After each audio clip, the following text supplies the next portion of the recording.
Hello everyone, welcome back to my YouTube channel. Today I am talking an important topic, how to prepare a postdoctoral research fellowship application for securing fellowship. Basically, securing a fellowship is not an easy task, but with the right strategies, you can make your application stand out. Drawing from my own experience as a postdoctoral fellow at the University of Reading, I will guide you step by step how to write from application and how to write your research proposal and what are the tips of the success and what you should avoid from it as well. First of all, let us talk about the core component of your application. Your research proposal is basically the heart of your application. Keep it clear, innovative, and focused on how your work contributes to the field. As I am working on uh, deconstructing the myth of good occupier in post 9/11 fiction, so I just focused on the concept that how the theory of deconstruction can help us to come out that saga of the 9/11. And then I particularly selected those theorists. For example, I have selected Jacques Derrida, and his essay is The Politics of Friendship. So before that, America was basically working on the binary of the friend versus enemy. This is a controlling agent of the foreign policy of America, that America just moves on the analogy of the are the binary opposition or the dialogical opposition of the friend versus enemy. While I have selected that this can be a friend versus friend analogy. Why we are living in the world of conflicts? Had any time the dominance of anyone been standing point? I mean, there was a time when the Muslims were the superpower in the world. Then then the Romans, like that. Means Roman have been there, Anglo-Saxons have been there as a superpower, but they never sustain anyone on the position of the dominance. So it's the time that we should have to move on the friend versus friends analogy, and that was an essay proposed by Jacques Derrida. So your topic or your research proposal should be innovative. Next, your personal statement comes. In my case, there was an interview. It was conducted by Punjab Higher Education Commission, and the very simple question they asked, that why you wanted to do this, what would be the benefit of it to our country. So think of your story, how your journey has led to the fellowship, and how it aligns with your career goals. Make it authentic as well.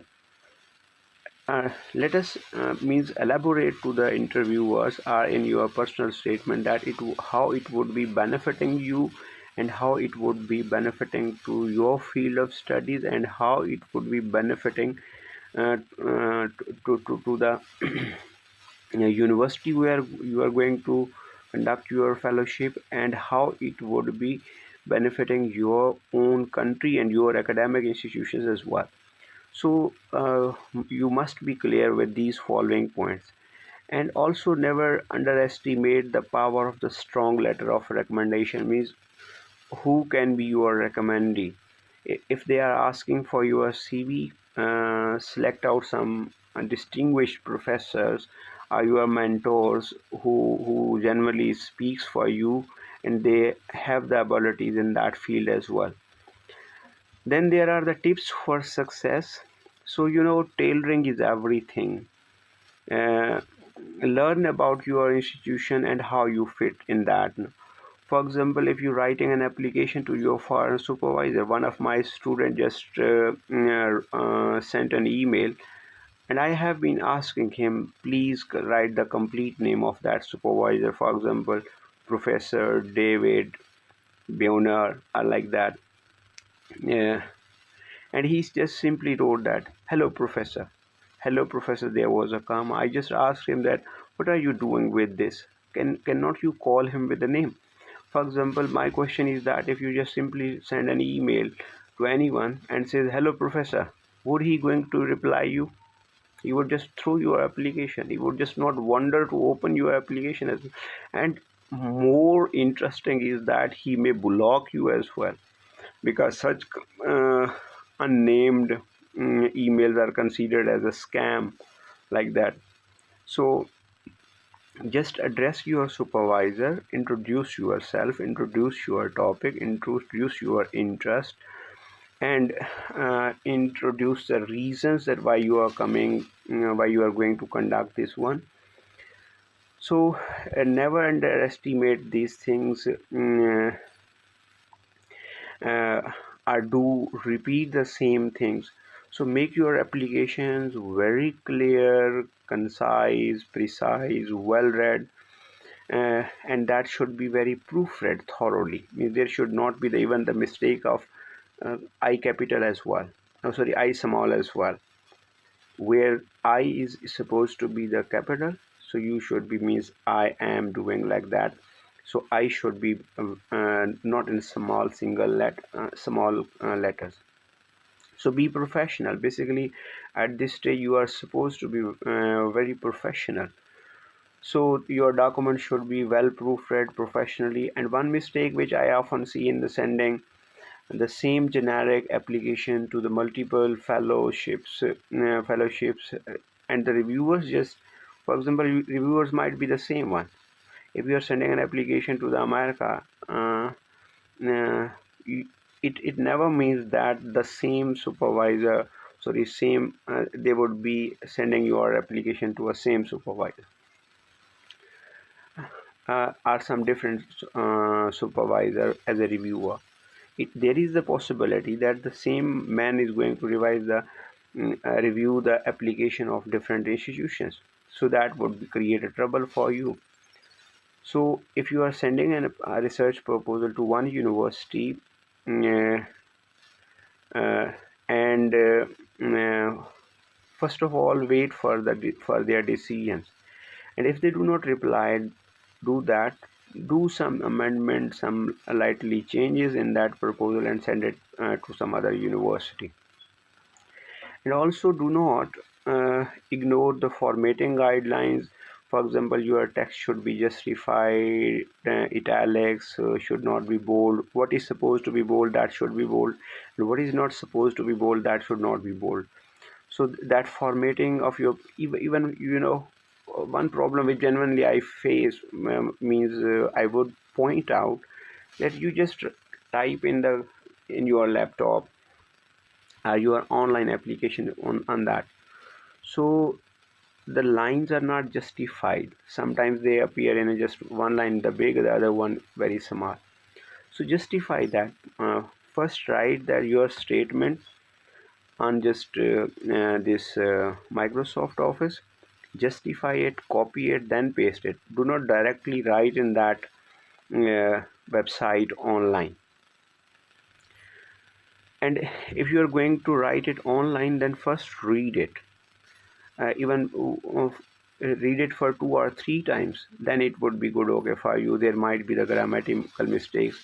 First read the sentences, words one by one, and then read the whole sentence. Does it make the sense? There might be some punctuation marks as well, which you might be needed, so correct that. And after doing all these, uh, uh, get it read by some senior colleague as well, or just, and then ask your questions that whether my application justify myself, my previous story. Does it provide a clear roadmap to my future? What are the benefits of it? So if you are not clear, your application is not clear with these points, then it may be destructive for you. It may create a sense of disturbance for you as well. But if you stand on this roadmap of this application, and you will find it helpful as well. Uh, uh, um, Means what can be the possible outcome. Means your good application, your good research proposal is a very defensive point of your, means 90% is done on your application. So be very careful about this. Might be a 1000 word, means your proposal, your objective, your story, that might be of a 100 and 1050 words, uh, 1000 and 1000 to 1500 words. So be very careful. Usually people uh, do not select that area properly. For example, there was one of my colleague. She was the professor of English, and but she just made a research proposal on some other Punjabi language. So they said that you are the expert of the uh, English language, phonetics and phonology. Why you have made the research proposal on the Punjabi language? It's quite different from your field. Go to your home. So they just not just consider that point. So there should be a symmetry, like uh, organic symmetry. You might be heard this word, organic symmetry. So there should be well concise clarity, organic symmetry in your proposal, your PhD and your postdoc, um, its benefit to yourself, to the university where you are going to conduct your postdoctoral fellowship, to the Pakistan if you are, to your country, and to your own academic institution. So these 4 points are the significance of your postdoc should be well clearly mentioned in your proposal. If you have a question, you ask me regarding this. With this, goodbye.